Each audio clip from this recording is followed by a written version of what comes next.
as a lawyer, some people are heroes. And, well, some people are villains. True. Welcome back, Nerd Squad. I'm your host, Amanda McKnight. And I'm your host, Adam Andrews. Join us today as we count down the top 10 most powerful superhero lawyers. Number 10, Seeing Being. Seeing Being is actually the alien space lawyer Murd Blurdock. He belongs to an alien race known as ecchomelians. As a child, Murd was exposed to radioactive originium, which caused him to lose his sense of echolocation and grow two big eyes. He adopted the vigilante identity of the Seeing Being, the sentient without self-preservation. He doesn't have his echolocation anymore. He uses his newfound sight both as a vigilante and in secret as a lawyer, where he can use his ability to see to read the expressions of the faces of those in his courtroom. Murd was created by Al Ewing and Adam Gorham and first appeared in Rocket issue number 2. He would attempt to defend Rocket in court but get distracted by ninjas, and later on would attempt to defend the New Mutants but would be charged with incompetence as a result of that case. Number 9, Shadowhawk. Shadowhawk actually originated from neither DC nor Marvel but was an Image Comics creation, appearing alongside the other cast of Rob Liefeld's Youngblood series. Although even before this, Shadowhawk actually first appeared in a free promotional magazine for the Malibu Sun in 1992. He was created by Jim Valentino. Originally, Shadowhawk was Paul Johnston, a man who grew up on the tough streets of Harlem in New York. His stepfather would help him stay on the straight and narrow, causing him to go on to become a lawyer and later a district attorney. His half-brother, who had developed an addiction, was threatened in an attempt to extort Johnstone, but Paul refused to give in to the criminals' tactics. As a result, the criminals decided to make an example of him by attacking him and injecting him with HIV-positive blood. This would turn Paul Johnston's life upside down, causing him to go into fits of rage, which would end with him both being hospitalized and serving jail time, learning that he was in fact HIV positive. Paul would vow to fight with the time that he had left to stand up for innocence and fight for justice, becoming a vigilante. He would train and receive tech and help from friend and former cop Christine Reed and her friend in turn Carlton Sun.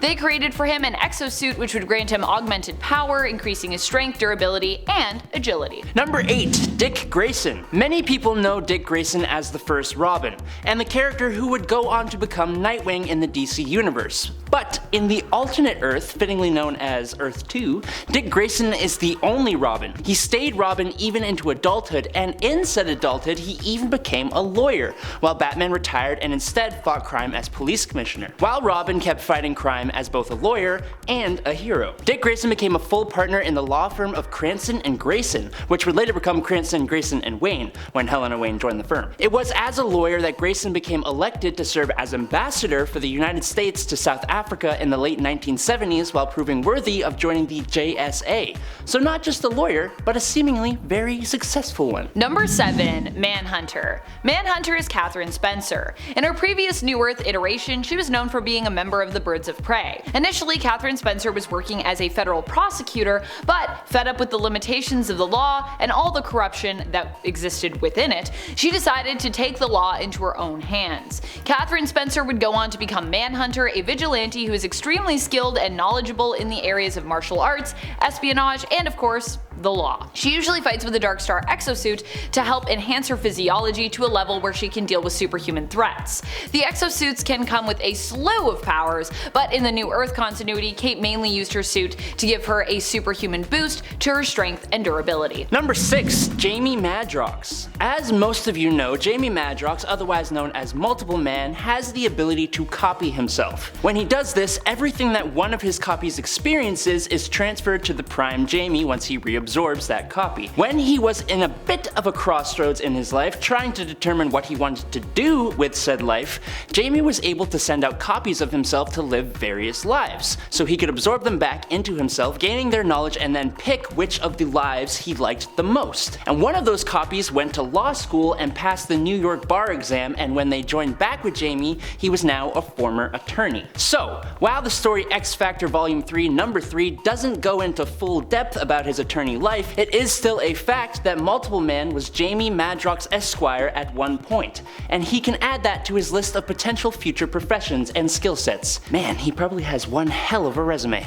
Number 5. Harvey Birdamn. I mean, I don't think we can have a list of superhero lawyers without having Harvey Birdamn on it, can we? Is that even legal? In the court of law? I don't think it is. Harvey Birdamn might not be from Marvel or DC, but he doesn't need to be in order to be classified as a superhero. While more well known for his time as a Cartoon Network cartoon character, Harvey Birdamn is originally known from Hanna-Barbera and actually goes all the way back in terms of his history to the 60s show Birdman and the Galaxy Trio. In this show, he gets his powers from the sun god Ra. We'd later know him from the 90s Cartoon Network show Space Ghost Coast to Coast and his follow-up spin-off show Harvey Birdamn, Attorney at Law. Number 4. Judge Dredd. Now this is an interesting choice for this list. I mean, Judge Dredd is, well, he's a judge by title, but he's honestly more like a whole justice system microcosm wrapped up and presented in a highly violent gold and blue armor. He fills multiple courtroom roles, but most notably, he is judge, jury, and executioner in the dystopian future Mega City 1, which encompasses the entire eastern seaboard. Street judges such as Dredd are tasked to arrest, judge, sentence, and punish criminals, and as such, his knowledge of the law is all-encompassing. In essence, Judge Dredd is a symbol of the law. It's the whole reason he never removes his helmet, to represent the facelessness of justice. Which is why it was so dumb when Sylvester Stallone showed his in the first movie adaptation. Shout out to Carl Urban's comic accurate portrayal in 2012. But it's Sylvester Stallone, and I'm like 90% sure there is some kind of bonus for showing your whole face as an actor. Don't quote me on that, I don't know. But yeah,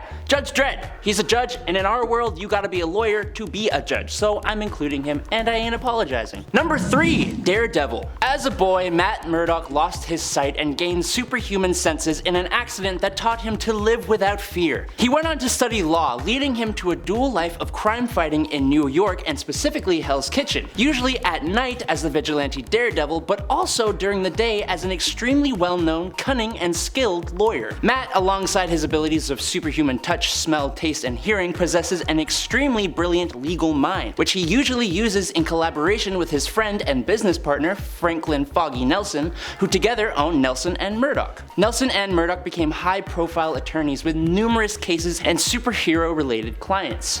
One of the first actually being the Thing from the Fantastic Four. Nelson eventually used his fame to successfully run and be elected as the District Attorney of New York City. Number 2. She-Hulk. She-Hulk has had various different levels of power throughout the years. She is the cousin of Bruce Banner, Jennifer Walters, who was a lawyer before she was ever a superhero. Initially, She-Hulk practiced criminal law, and after she became She-Hulk, thanks to a life-saving emergency blood transfusion from her cousin, Bruce, she ended up mainly focusing on superhuman-related law cases. She-Hulk, like her cousin, the Hulk, is extremely powerful and durable. Although she is usually classified as being less powerful than the Hulk, while in her own She-Hulk form, there have been times when She-Hulk was considered more powerful even than the Hulk, thanks to absorbing a massive amount of gamma radiation. She-Hulk also initially would transform as a result of rage and heightened emotions, but after suffering from and being cured of a rare blood disease by Dr. Michael Morbius, she would gain more control over her ability to transform, being able to do so from then on at will, unlike the Hulk. And number 1. Icon. After crashing in the Deep South in 1839, the alien being who would become Augustus Freeman worked himself up from slave to Union soldier to a lawyer and superhero by the name of Icon in the modern day. Before becoming Icon, and while he was also acting as the hero, Augustus is an adept corporate lawyer due to his background as a celebrated mediator, and the little fact that he has a century's worth of experience in American law, being around since the late 1830s. In terms of his powers, Icon is often compared to Superman, with both characters arriving on Earth as aliens, but